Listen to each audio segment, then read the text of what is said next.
Này mới đó, cái mua là cái lộn lúc gì vào nữa. Này em mà mua hả? Ê, đó phải chụp cho số rồi. Cái mà, cái chú sám là cái là trộm tốt. Chú vàng chuan. Sám là cái mua thì thùng mới ăn ngon.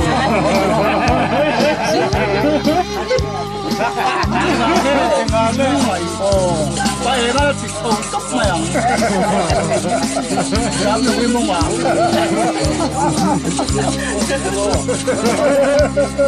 Nhưng bố kém thì khá nó phiền. Bao đấy mình là lua lấu tần mày ăn. Nó này muốn biết là cái chuyện gì. Anh phân bố cái gì vậy? Cái chỗ này sẵn đây. Chú nắm cái tiền nào.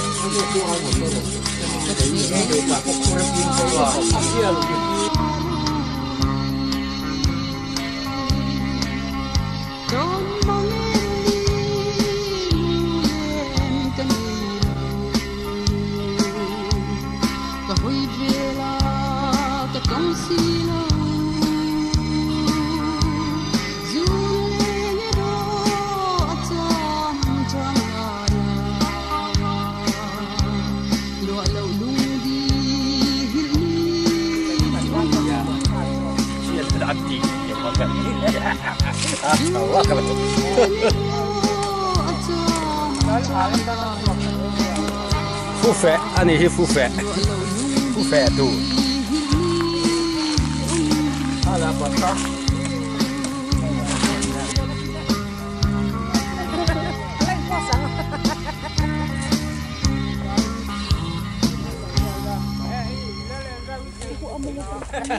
Khai ipetek thapalang eo phalai kha.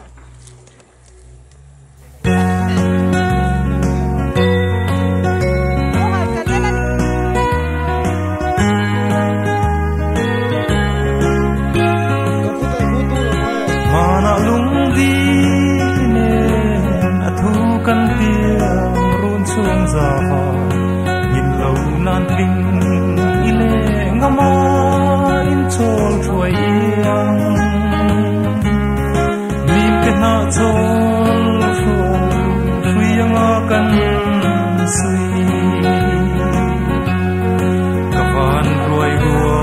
để không bỏ lỡ những video hấp dẫn.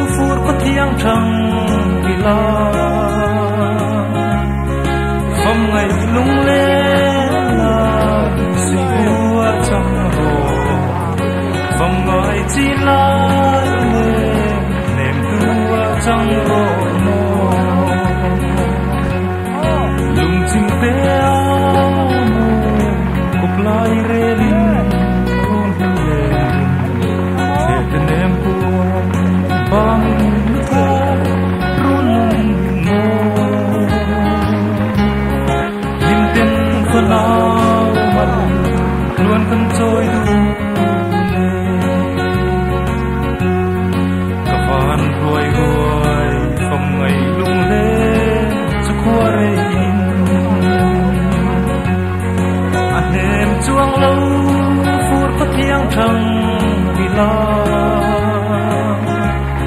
phong ngày lung lên lại sự vua trong hồ phong ngồi chi lại lên đêm tua trong hồ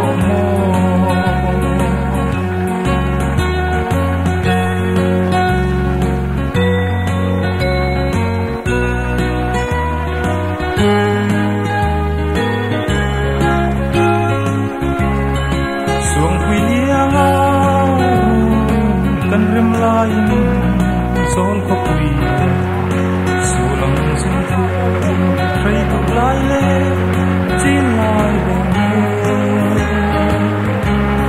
xua qua xin phu xin tua mong cả van hồi hồi không ngày lung lên cho qua đây anh em chuông lâu thiêng thằng vì lo